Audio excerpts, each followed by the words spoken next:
Si de algo saben las abejas, es de flores. Hay de todo tipo y para todos los momentos. Lo importante no es solo su color, tamaño o forma, sino lo que hace sentir cada una. Y para esos sentimientos trabajan. Igual que el Banco Central, que trabaja para hacer florecer la economía y que sientas estabilidad. Para ese sentimiento de crecimiento y desarrollo. Para que la primavera llegue a todos los sectores y los planes de muchos den grandes frutos. Banco Central de la República Dominicana, trabajando por una estabilidad que se siente. Y ahora, el bateador se prepara con 2 outs.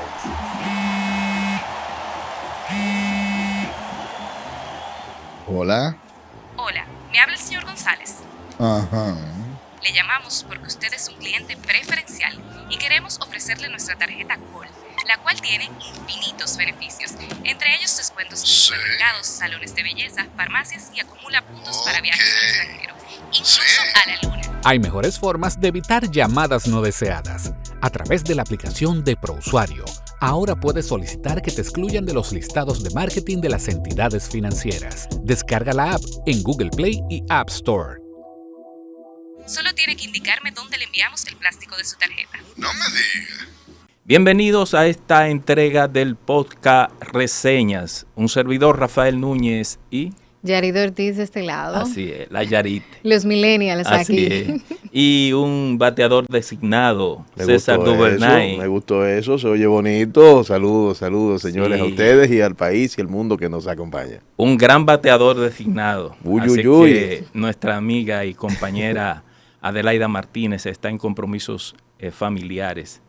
Esta semana, César y Yarit, amigos que nos escuchan y nos ven, es una semana muy trágica para la República Dominicana, una semana marcada por el dolor, por la desesperación, por las lágrimas que se han derramado en la República Dominicana a raíz de la tragedia de la discoteca Jet Set, Así es. en donde hasta el último boletín otorgado por el Centro de Operaciones de Emergencias, hay 221 personas que perdieron la vida y que cuando fueron a la discoteca el lunes en la noche, creían que iban a volver a sus casas Así junto es. a sus familiares. Que fueron a disfrutar, Sí. Exacto. no fueron a morir. Es muy lamentable y es como usted mencionaba, hay una tristeza colectiva en toda la ciudadanía. Creo también que es oportuno reconocer el trabajo de los cuerpos de los rescatistas, Defensa Civil, el cuerpo de bomberos que han hecho un trabajo excelente y también la solidaridad del pueblo dominicano que ha acudido a las carpas también a brindar ayuda, a llevarles agua y también soporte, porque allí estuvieron varios días muchos familiares desconsolados por la pérdida de sus seres queridos. Indiscutiblemente, es así, el reconocimiento es válido para todos los componentes del cuerpo del Centro de Operaciones de Emergencia, las instituciones vinculadas, ¿no? Pero además al pueblo dominicano. Esta tragedia nos ha unido, nos ha compactado. Hay que reconocer que se siente un ambiente luctuoso, el país está aturdido ante esta tragedia de proporciones gigantescas y pues caramba, ahora pues llorar los muertos, me parece muy correcta la decisión del presidente Luis Abinader de extender el duelo nacional, porque en los primeros 3 días todavía ni siquiera estaban entregados todos los cadáveres. Entonces ya dándole esto le da no solamente la categoría al dolor y se pone a tono con el nivel de luto, de tristeza que está teniendo, digamos que el país en su conjunto, porque si usted analiza, Yarit y Rafael, todos de alguna u otra manera teníamos una persona vinculada a Exacto. esta situación tan inesperada. y casos de dolor, dramas tan terribles como por ejemplo Jaina, que perdió 20 personas. Exacto. O sea, el mismo Rubí Pérez era de... Exacto. Que era de allá y acudieron al concierto a darle un reconocimiento Claro. a Rubí Pérez al final, lo que se Claro. suponía que iba a ser el final del concierto. Claro que sí, pero también usted tiene ahí matrimonios que perecieron, usted tiene miembros de familia que perdieron 4 o Sí. 5 integrantes, o sea, estamos hablando de algo terrible que tiene que llamarnos a reflexión en muchos aspectos. Sí, yo les digo a ustedes dos y a los amables, a la amable audiencia que está con nosotros siempre en esta entrega de reseñas, que en la edad que tengo no había visto una situación de luto tan unísona en el pueblo dominicano, ni siquiera la pandemia. Y yo lo interrumpo, maestro, por una razón. No es solamente la edad que usted tiene, que no es mucha, Hazme el favor. sino en la experiencia periodística. Sí. Que es ahí, o sea, porque no solamente la edad, es que usted ha tenido que enfrentarse y cubrir todo tipo de situaciones. Entonces, y eso le da más fuerza a su planteamiento. Por ejemplo, a propósito de eso que tú dices, yo tuve que ir en alguna ocasión a San José de Ocoa, no al pueblo, al municipio cabecera, sino al que está allá arriba en la loma, que uno va, se llama en San José de Ocoa, no recuerdo el Ahorita nombre. aparece. Sí. Tuve que ir a ese municipio.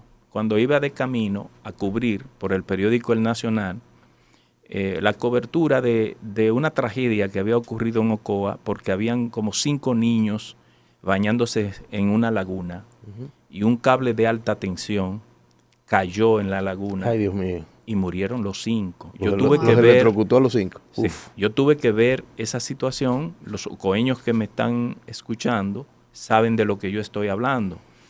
Pero muchísimas otras cosas. Y los periodistas, los médicos, los bomberos, ese personal extenso que había en Yetse tratando de salvar vidas y sacar a las personas que ya no tenían vida, es un personal que sufre mucho, que son humanos. Fíjense cómo explotó en llanto el general Méndez, sí. Nunca lo habíamos visto así. Un hombre que se entrega en cuerpo y alma a la labor que hace desde hace 20 años. Y entonces, a veces, el que está lejos de eso no aquilata que el que está del otro lado, el periodista, el comunicador, el médico, puede verse afectado. Yo quiero hablar más adelante de eso, de los médicos, del tema de la patología forense. Fue que César y Yarit, desde la 1 de la madrugada del martes hasta la 1 de la madrugada del miércoles, esos profesionales que estaban ahí en el JEC sacaron 221 cadáveres. Y 221 cadáveres hubo que recibirlo en patología forense. Sí. Dígame usted, ¿está patología forense de cualquier país en condiciones de recibir 221 cadáveres para hacerle la autopsia legal que corresponde a cada uno de ellos? Y algunos en la identificación. Exacto. Porque también eso se involucró y definitivamente fue desbordado. Sí. Eso también deja la moraleja y la enseñanza de que fortalezcamos esas estructuras, porque Dios nos libre de mal, pudiera pasar un terremoto, pudiera pasar algo por el estilo, y entonces debemos estar preparados. Pero como usted muy bien dice, las lágrimas del comandante Luis Manuel Méndez García, doctor, él es abogado, pues para mí lo engrandece mucho. Primero, es un ser humano, es una persona que aunque está acostumbrado al dolor, a la tragedia, al drama, hay momentos en que la magnitud de estos acontecimientos desbordan. Y yo creo que fue un acto de grandeza, pero es un ser humano. Y como ser humano, pues se afecta como se ha afectado el país, y yo creo que merece el reconocimiento. Y creo también que mucha gente que cuando él fue confirmado en el puesto, quizás habló más de lo que tenía que hablar, ahí se queda demostrado que fue una buena decisión del presidente Luis Abinader de mantenerlo en el puesto. ¿Por qué? Porque es una persona que hace su trabajo, lo sabe hacer bien, lo ha hecho bien y es alguien que se ha entregado al país y ha dado resultados. Yo creo también en otra idea, que esta tragedia del jet set también es un llamado de atención a reflexionar y a vivir, como dice un gran amigo, el momento presente. Claro. A compartir con nuestros familiares, a estar más presentes, a disfrutar más de ellos, porque la vida la puedes perder en un abrir y cerrar de ojos. O sea, estamos hoy aquí, ahora aquí, y no sabemos qué va a pasar después. Entonces yo creo que también que es un llamado a eso. Claro. A estar más presentes y más cercanos. Y por otro lado también, que creo también que ahí sería bueno que la prensa nos ayudara también un poquito, o no tanto la prensa, sino las personas que están en las redes sociales y que tienen un equipo de estos. Por Dios, por favor, seamos más humanos, seamos más empáticos, no vulneremos a un ser humano, por favor. Sobre todo porque esa persona que acaba de perder la vida tiene familias y que quizás se van a enterar de esa situación, de esa desgracia, porque acaba de ver el cadáver de su ser querido expuesto en las redes sociales.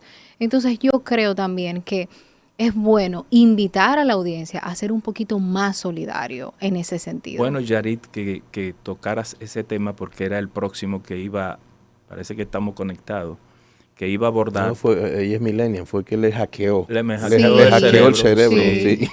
Entonces, yo iba a ese tema, a continuar con ese tema. ¿Cuál es la responsabilidad que tenemos nosotros, los que hacemos comunicación? Claro. ¿Cuál es la responsabilidad? Es igual que el ingeniero. ¿Cuál es la responsabilidad Exacto. del ingeniero que construye un edificio? ¿Cuál es la responsabilidad del médico que atiende a un paciente en un hospital o en una clínica? ¿Cuál es la responsabilidad del arquitecto que hace el diseño de un edificio?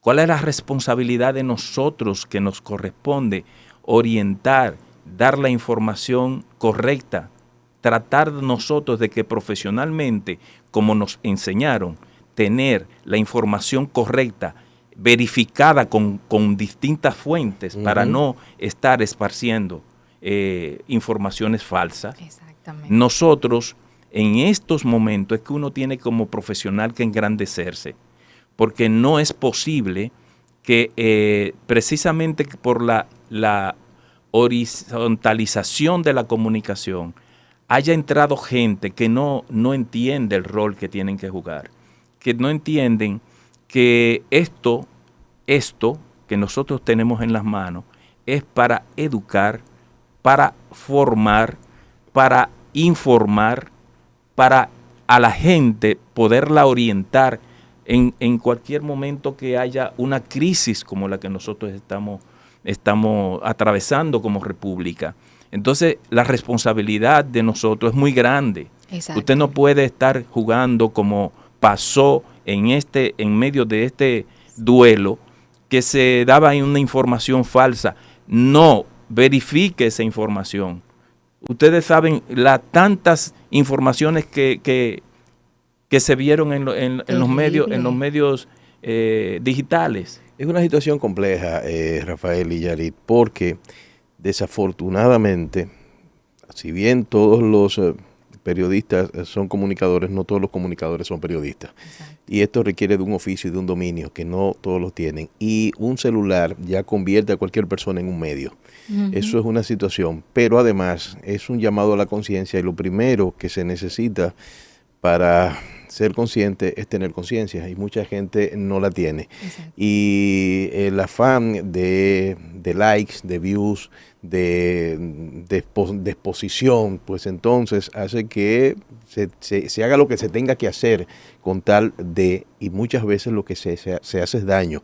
De ahí la importancia, y aprovecho para pues reconocer que en su momento Rafael fue un propulsor de que eso se logre, de un código de comunicación que el país necesita.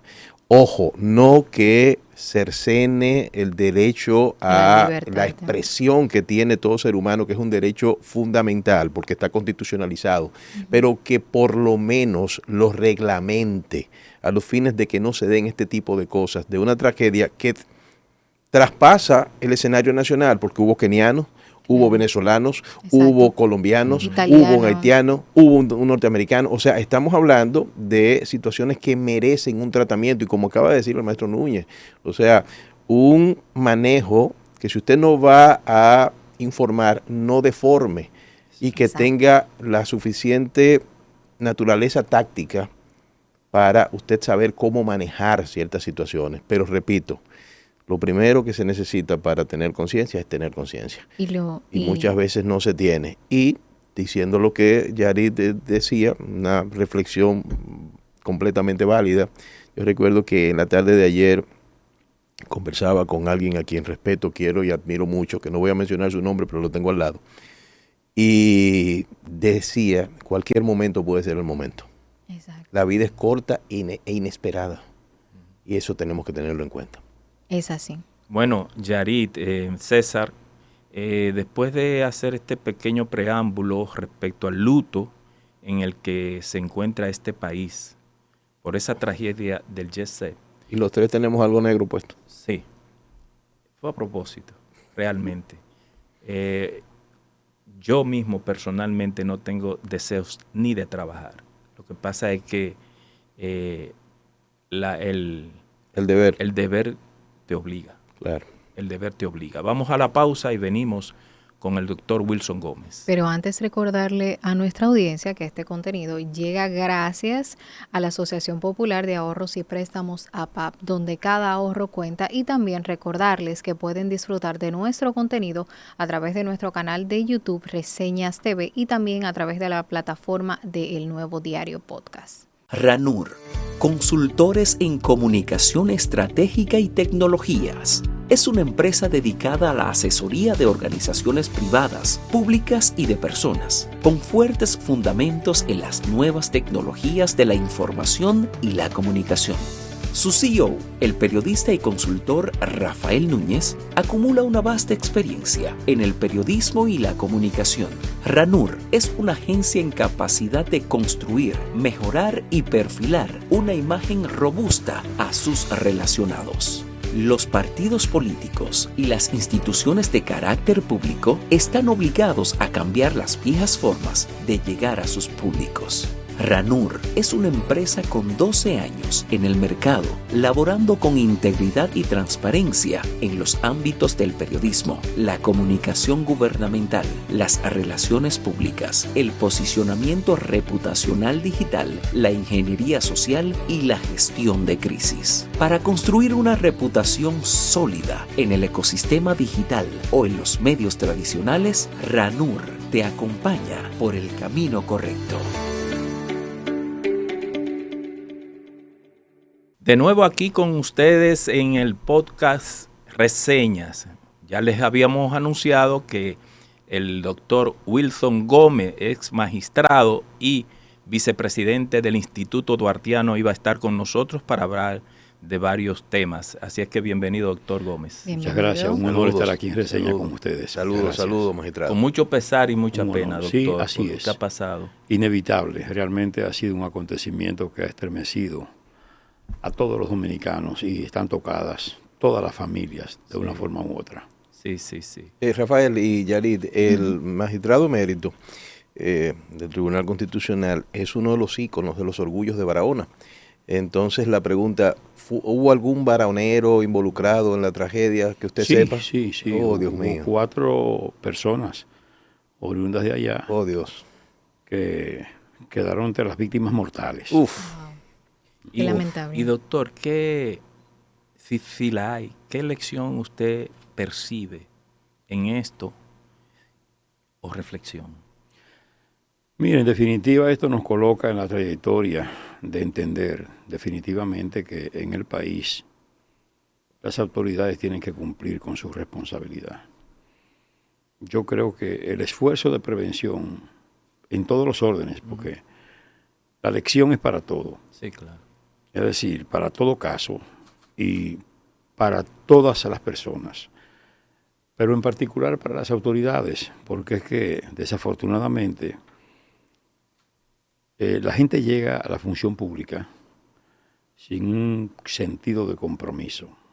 La gente llega a la función pública al beneficio personal, a la procura de ventajas y, por supuesto, al ejercicio del privilegio. Pero no se llega a la función pública a pensar, a reflexionar y a cumplir enteramente con el compromiso, con la responsabilidad que se contrae. La gente hace un ejercicio de un juramento que es una rutina. Protocolar. Sí, pero no sabe el peso que recae sobre él en ocasión de una función, del ejercicio de una atribución. Realmente, aquí hay muchos casos que tienen que ser vistos, que la autoridad tiene que adoptar providencia, y particularmente en ese caso de la seguridad ciudadana, ahí entra en juego todo el mundo, incluyendo instituciones que son de vocación, a las que uno les reconoce un gran trabajo, pero que también tienen que hacer un ejercicio preventivo. Porque, por ejemplo, la defensa civil, todo el mundo les reconoce el esfuerzo que hacen. Sí, sí. Un esfuerzo desinteresado y todo, pero ellos tienen también que ejercer un papel más activo de denuncia frente a tantas construcciones. Usted ve ahí, por ejemplo, en el malecón de Santo Domingo, en la George Washington, unas edificaciones grandísimas que están ahí. Uno no sabe si un día la pintan y la ponen bonita, y la gente va ahí. Un asunto que tiene 30 años. Tiene 30 años y se ha convertido en ruina. ¿Te entiendes? Entonces, la ruina es ruina. No tiene como destino que no sea la demolición. Claro. ¿Me entiende? Y es lo que usted dice, magistrado, y mis compañeros de tribuna. Hay necesariamente que hacer un ejercicio de supervisión, de fiscalización, de monitoreo constante. Y ahí se involucran las autoridades municipales, las autoridades de prevención, de todo tipo, y es la realidad. Mire, el desorden con que se ha ido edificando en el país es porque la autoridad no ha ejercido su papel, su rol. Y entonces, en cualquier lugar se meten familias, se van a sentar, y eso se va a convertir en el tiempo en un sector, en una barriada. Y ya esa gente comenzará a exigir cosas, pero están arriesgados. Claro. Ante cualquier inclemencia, cualquier situación, vendrían catástrofes. Verbigracia. Que después se va a decir, no, porque se pusieron ahí, no, la autoridad dejó. Claro, Por ejemplo, doctor, debajo del puente de la 17, ahí hay familias viviendo. Y he visto videos de situación en la que está de corrosión de los de los cimientos. Eso hay que ponerle atención. ¿Y usted cree que usted va a encontrar en otro lugar del mundo, debajo de un puente, gente asentada ya? Asentada? No. Por ejemplo, y traigo ese hecho que es cierto, porque vi en el video que estaban entrevistando a uno de los que duerme debajo del puente, que tiene una casa, y dice, uno duerme con esa incertidumbre. Oh, Dios. No, terrible. Y yo me pregunto, ¿por qué se lo permite? ¿Por qué lo permiten? Claro. Pero es incluso, y lo más chocante de eso, ellos pagan un alquiler de 1.500 pesos, y si yo vivo en una de esas casuchas y yo le doy la oportunidad a alguien más, yo le subarriendo por 1.000 pesos. ¿Se imagina? Sí. Eso es terrible. Eso es terrible, pero también hay otra situación, y es no solo la construcción, sino las modificaciones que se le hacen a esa construcción, porque muchas veces usted puede tener una construcción, un inmueble, que en este caso pudiera estar legal, pero usted le hace una modificación, y esa modificación no tiene una supervisión. Y en el caso específico de nuestro invitado, hay que reconocer algo, que tiene la legitimidad para hablar, porque independientemente a sus dotes patrióticas, que nosotros le reconocemos, fue durante mucho tiempo, y la persona que transformó el catastro nacional, el registro, en lo que hoy es la jurisdicción inmobiliaria. O sea, que es una persona que de este tema lo conoce y tiene la legitimidad para poder rectorizar en ese sentido, y nosotros lo reconocemos. Hay que ver lo que era, César, ese catastro Ey, antes de llegar Don Gómez Hudson, y ey, después. Claro que sí, Eso, hermano, claro pero, que sí. pero una pregunta breve para dejar ese tema. ¿Usted cree que nosotros como sociedad debemos legislar para el tema de la certificación de edificios públicos y privados? Una legislación especial que si yo tengo un edificio que tiene 30 años y ahí entra mucha gente, yo debo tener una certificación o de la alcaldía o de los bomberos, como ocurre en otros países. O de obras públicas, pero yo creo que eso existe. Sí, sí, mire, aquí hay disposiciones en todos los órdenes. Aquí hay legislación, inclusive normativas aplicables, actualizadas. Okay. El problema nuestro es que existe la legislación, pero no existe el ejecutante, es decir, la persona que procura que esa legislación consiga vida. Lo que pasaba antes del Tribunal Constitucional, teníamos la Constitución, teníamos los derechos fundamentales, las garantías fundamentales, el debido proceso estaba contenido ahí, estaba todo, pero no se ejecutaba, no había quien aplicara e hiciera efectivo eso.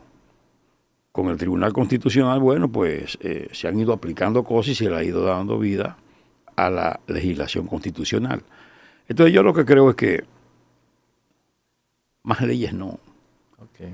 Personas responsables y gobernantes capaces de separar del cargo a una persona que no cumpla con su cometido. Eso de Friusa que usted ve ahí, que es un problema hoy, pero ese problema lo generamos nosotros. Así es. La autoridad. Claro. Usted me entiende. Completamente, magistrado. Y se sigue en eso, porque fíjese que todavía se habla mucho de frontera y se habla mucho, pero la autoridad no cumple con nada. O sea, mandatos constitucionales que tienen 15 años, como ese de articular una ley en una extensión superficial determinada de frontera para que dominicanos y dominicanas sean los titulares en esa franja. Constitucionalizado eso, está constitucionalizado. No, y mandado para que se articule una ley y no se ha hecho. No se ha hecho. Y eso es una exposición a la soberanía terrestre y a una zona estratégica para el país. Totalmente. Pero hay una indiferencia, es decir, hasta ahora el Congreso, tanto este Congreso como anteriores de estos últimos 15 años, no le ha parecido importante eso. Como no le ha parecido importante al Ministerio de Educación hacer cumplir el artículo 63, numeral 13, que establece la obligatoriedad de la enseñanza de la moral y cívica. Claro que sí, que está establecido, es un derecho fundamental, es un mandato fundamental. Pero claro, pero además, aquí no podemos aspirar a una nueva ciudadanía. Usted no puede aspirar que haya una mejor policía, ni un mejor ministerio público, ni una mejor judicatura, ni nada, si usted no se va a la base y a ese niño, a ese joven, de la misma manera que se le administra una vacuna para que resista las infecciones, ¿verdad?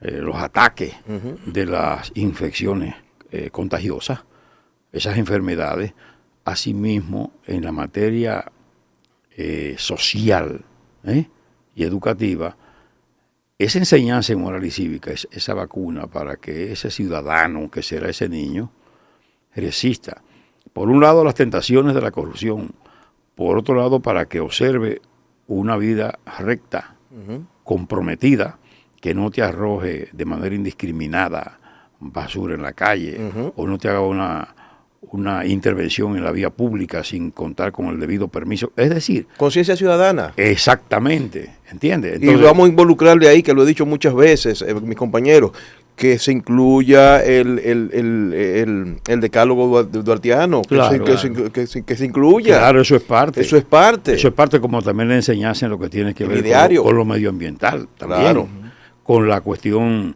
que tiene que ver con la educación vial.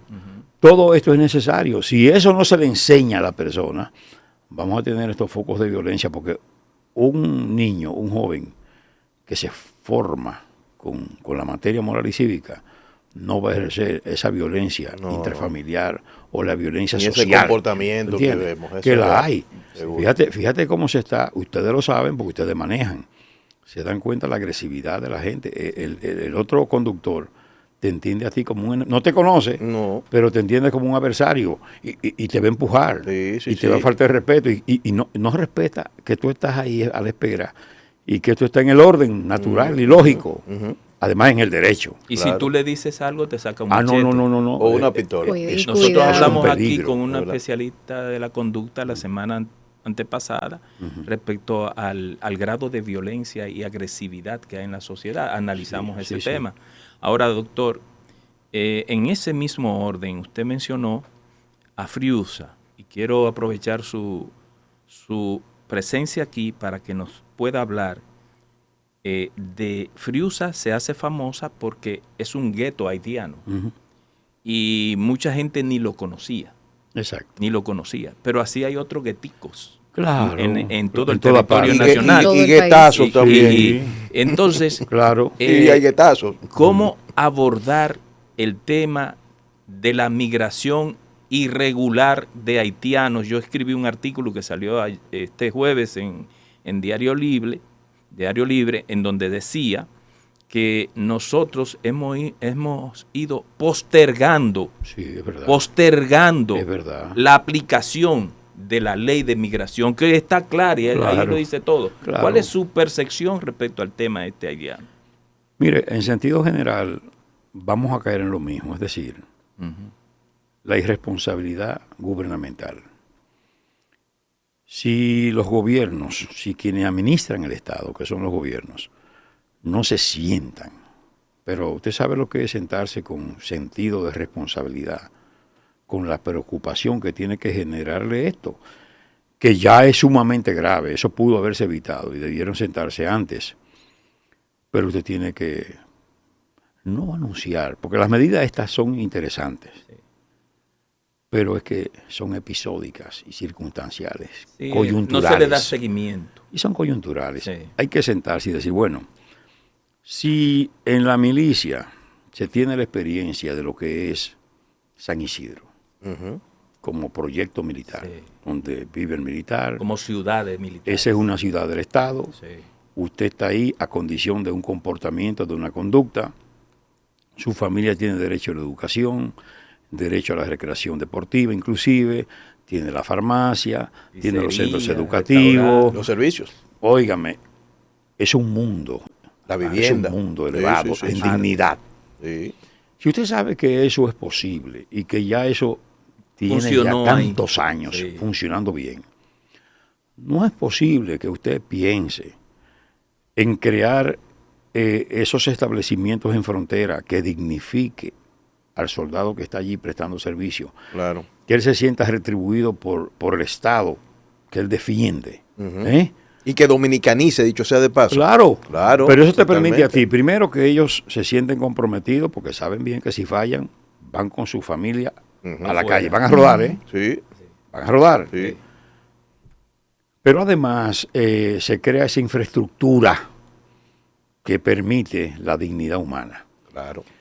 pero también le permite al Estado ejercer vigilancia respecto del comportamiento del militar, con relación a la familia, con relación a su competencia y particularmente a su comportamiento como ciudadano. ¿Con quién se junta? Sí, sí, porque ¿A qué hora sale? se le va de inteligencia ¿Cómo de ahí. llega? Sí. ¿Qué es lo que está manejando? ¿Quién lo está visitando? Si es que ¿te das cuenta? Entonces, eso no es difícil. Al Estado eso no le significa nada. Nada. ¿Entiende?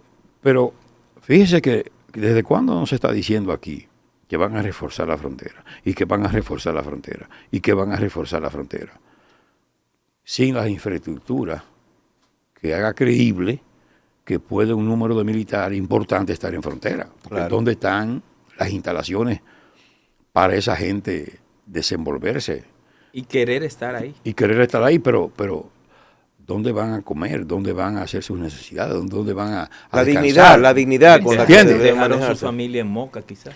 Pero pasan los camiones en el día y retornan en la madrugada porque es que no hay las condiciones. No hay las condiciones. Y no es que a uno se le ocurre, no, es que uno ha ido en momentos determinados, no ahora en estas circunstancias, y le dice al militar, ¿cuántos son ustedes? No, nosotros somos 13. Y si hay un problema, no, ya vamos a parar. Pero no que llega Barahona, se mete aquí Claro. entero. Haití. ¿Entiende eso? Entonces, como que no hay esa conciencia, porque hay que hacer un trabajo integral. Integral, y no puede ser político. De yo decir esto porque este grupo de personas se fue a Friusa y más allá, porque llegaron a lo que le llaman matamosquitos. Sí, que fue donde se armó el ¿Verdad? problema. Que lo destaparon, porque muchos no sabían que eso Se existía. quedaban en Friusa Exacto. y no entraban hacia allá. Pero ahora, porque hubo esa movilización que se piensa, vamos a hacer una agencia interdisciplinaria o multidisciplinaria con las distintas entidades, esas agencias que forman en esa carretera fronteriza. Ahí no había un destacamento, ahí no había nada. Es posible eso.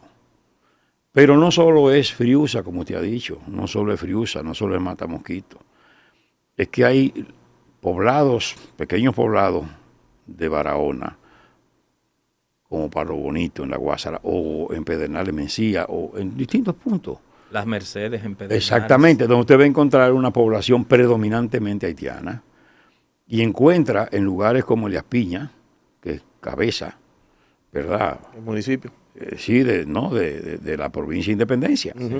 Y entonces ahí hay un 50% y un 50%, pero en ese 50% dominicano está la mezcla del haitiano con el dominicano. Claro. Hace menor todavía el porcentaje de dominicanos. Y el que está mezclado entiende que la parte débil es Haití. Tiene una inclinación natural a responderle a Haití más que a la República Dominicana. Esas cosas hay que trabajarlas. Ese asunto, y la Constitución lo dice, porque hay un mandato en el artículo 10 de la Constitución que dice que el Estado tiene que privilegiar la zona fronteriza. Es un privilegio constitucional, no solo en lo económico, también en lo social, en lo educativo, en lo turístico, en lo que tiene que ver con el espectro radioeléctrico, que por fortuna el doctor Gómez Mazara, veo que tiene una preocupación, ha descendido a la zona, se da cuenta que efectivamente las ondas hercianas están dominadas por Haití, que hay un descuido dominicano, y entonces está haciendo un esfuerzo que yo espero que eso se mantenga y que haya de alguna forma el cumplimiento de mandatos como el de la misma Constitución y la ley de simbología patriótica, Claro. que establece que es obligatorio que las estaciones de radio y televisión de zona fronteriza difundan por lo menos 2 promociones patrióticas al día y hagan una programación que incluya la cuestión nacional. Pero eso hay que acompañarlo. A mí me gusta mucho el proyecto de Indotel porque contempla la posibilidad de retribuir esas estaciones, porque tampoco ellos en frontera tienen un caudal, ¿verdad?, de promoción publicitaria que les permita sobrevivir. No, tienen que también, en cierto modo, se asignen aunque sea parcial, subsidiarla, ayudarla. Un subsidio. Doctor, hay una situación frente a lo que usted te está diciendo y que ojalá las autoridades puedan tomar muy en serio esta sugerencia que usted hace de esas ciudades militares en esos puntos, sobre todo en las provincias fronterizas. Sin embargo, yo entiendo que si se identifica el problema raíz, más allá de la modificación de la ley 285-04, que perfectamente pudiera irse empezando a aplicar. Correcto. ¿No siente usted de que el problema de la complicidad y la permisividad está precisamente que no se quiere llamar a los que emplean a los irregulares migratorios? Claro. Y ahí es donde está el verdadero problema, porque si no los emplearan ellos no estuvieran y no vinieran. También ese otro aspecto, pero no hay duda de que esa corrupción de frontera es determinante. Claro. Totalmente. Eso hay que romperlo. Entonces, cuando usted neutraliza a los pequeñitos, que son esos, ¿verdad? Y tampoco también, si seguimos el modelo de San Isidro, también hay privilegios para los que tienen un rango mayor. Entonces, lo que hay que actuar y someter a la justicia. A mí me gusta la modificación legal nada más por la cuestión de las sanciones, que tienen que ser más categóricas, pero hay que exigir al Ministerio Público que se vuelve con frecuencia indiferente. Claro. Así es. Hay que procurar que los jueces apliquen las sanciones, porque este es un compromiso del país. De nación. ¿Entiendes? Entonces, hay que estar muy activo al respecto. Pero yo le voy a decir una cosa. Al momento de sentarse en la mesa, señor, hay que pensarlo todo, porque dígame integral. usted, ¿cómo es posible que usted vaya a una escuela, como vamos nosotros a San José de los Llanos, que está lejos por el este, San Pedro de Macorís, un municipio de San Pedro, y encuentre un 28, un 32, un 35% de población escolar haitiana en una zona lejana? No estamos en zona fronteriza ni semifronteriza, de niños haitianos, que se resisten a rendirle tributo al himno nacional, a la bandera nacional, que si llevan un cuaderno o un libro con la efigie, con la imagen del padre fundador, lo destruyen los padres. Esas son realidades. ¿Qué hay que hacer? Tienen que sentarse. Aquí, en una oportunidad, cuando... Pero hay un problema ahí, doctor, porque Sí. son derechos chuscogen. Sí. Es una situación terrible Sí, desde el punto de vista de los tratados pero internacionales. esos derechos usted puede otorgarlos y puede crear condiciones para otorgarlos sin afectarse usted. Claro. Como nación, como país. Su soberanía por encima de todo. O denunciar las convenciones que lo establecen. Pero fíjese usted, que aquí, cuando el café era un rubro determinante en la economía, el Estado se sentó a pensar y dijo, bueno, como todos estos niños intervenían en la recogida del café, niños, porque ellos recogían hasta los granos que caían, contribuían.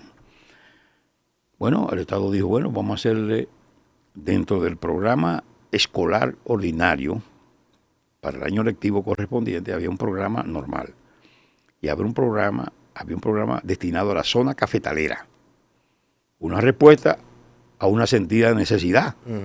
Pero usted puede decir, bueno, venga acá, vamos a preparar un grupo de maestros, que hay muchísimos jóvenes, hombres y mujeres, maestros que están buscando empleo, que están preparados. Sí.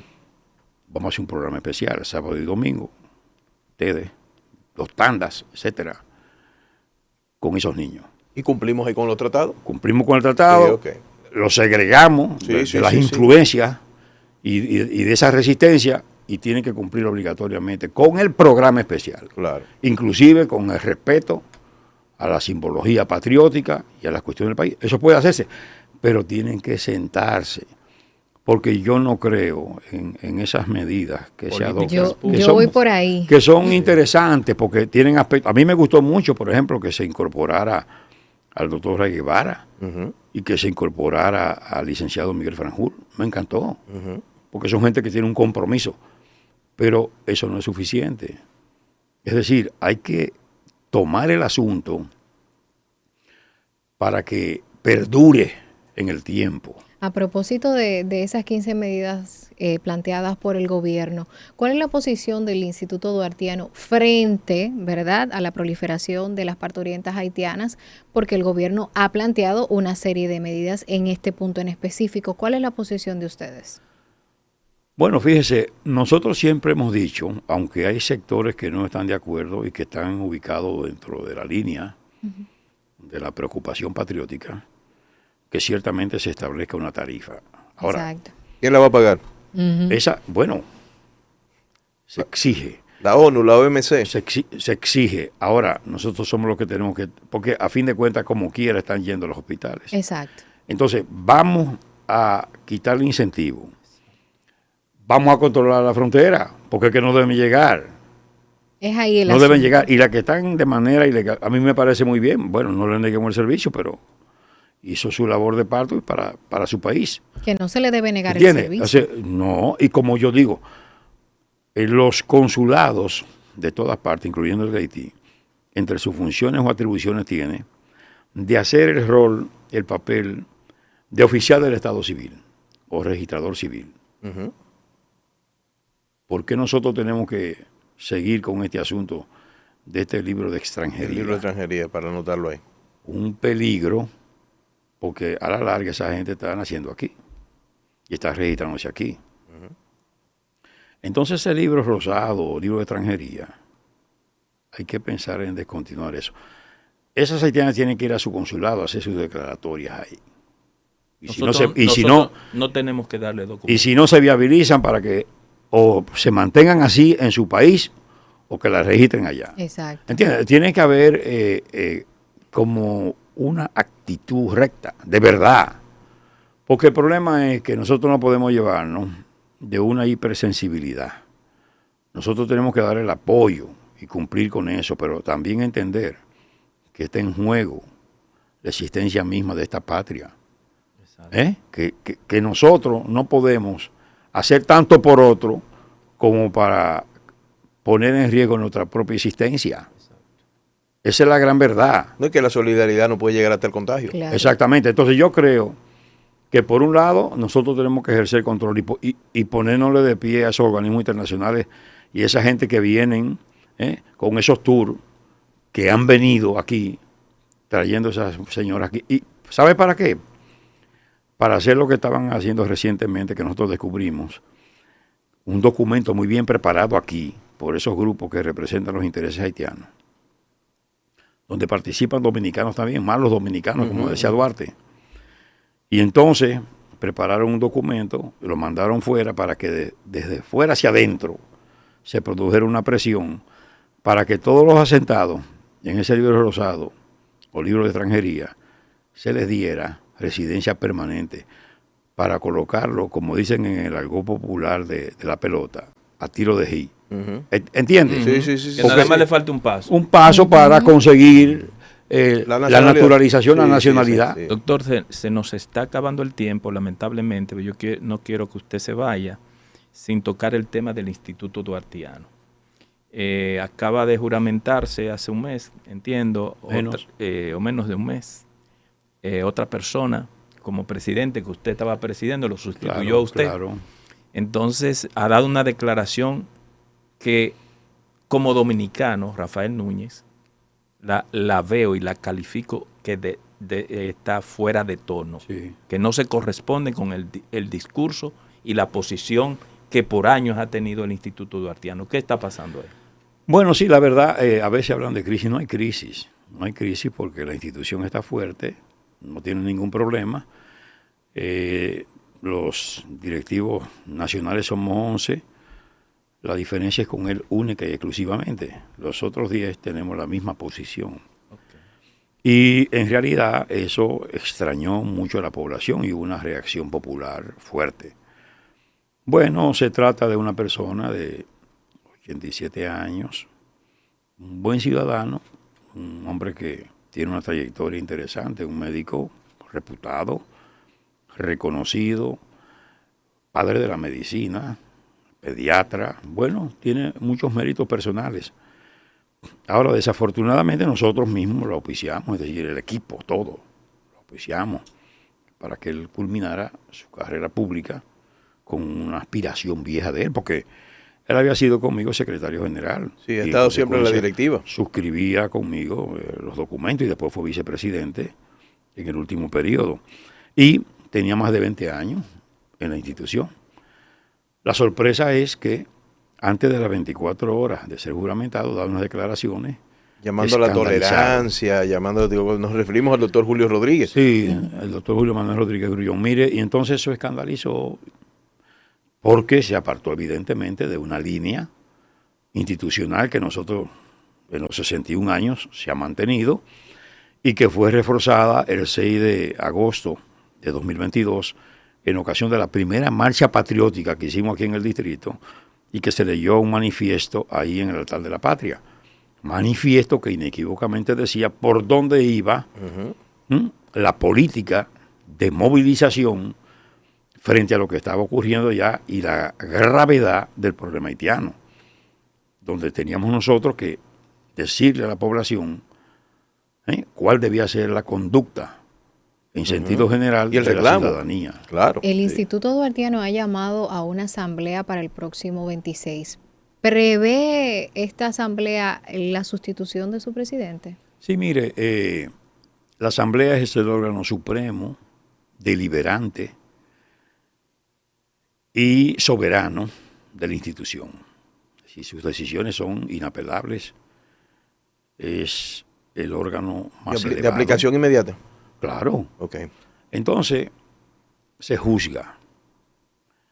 Cualquier comportamiento, no digo que se sea, porque eso será material de discusión, pero cualquier conducta que se entienda que sea antipatriótica, antiduartiana, contraria a la línea de acción institucional de esa entidad patriótica, del Instituto Duartiano, es suficiente y es motivo para que la persona de alguna manera sea objeto de juzgamiento, y entonces están las consecuencias que incluyen la eventual separación de una posición. No digo que eso vaya a ser así, pero está dentro de esas posibilidades, dentro de esa gama de posibilidades.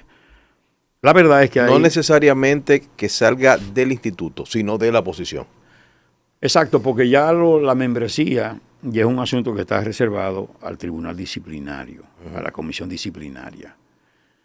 Y ese es otro proceso. Pero lo que tiene que ver con un cargo, y es asunto de la asamblea. La asamblea, y es lo que está ahora mismo en cuestión, ¿no? Ok. Bueno, doctor, no sé, viéndolo desde afuera, yo pienso que más que una línea contraria con conciencia de que era contraria, no creo que el doctor lo haya hecho así, sino un asunto de manejo con los medios. Bueno, pudiera parecer así, pero usted sabe que a la hora de conocer las cosas se van a otras. Sí.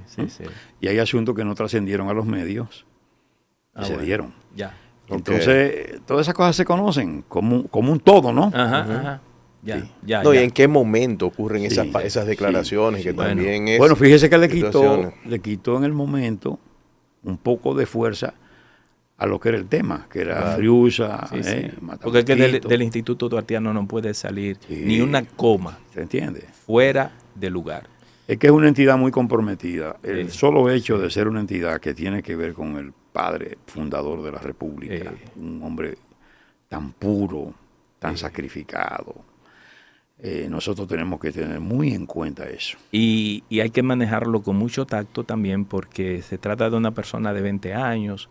No puede el tema haitiano tampoco crear una crisis dentro del Instituto Duartiano. Sí. Porque sí, afecta la imagen de la institución. No se explica, y sobre todo en un momento como este, donde se necesita el fortalecimiento de las instituciones. Así es. ¿Entiendes? Así es. Muchas gracias, doctor Wilson Gómez, vicepresidente del Instituto Duartiano, ex miembro del Tribunal Constitucional, por estar con nosotros. Así es que en otra ocasión vamos a hablar un poco más amplio del tema de Haití, porque se nos quedan. Yo me quedé con las manos así, con el 80-20, pero eso lo vamos a recordarle a nuestra audiencia que nuestro contenido está disponible a través de nuestra plataforma de YouTube, Reseñas TV, y también en la plataforma del Nuevo Diario, el podcast. Así es que hasta la próxima y les esperamos.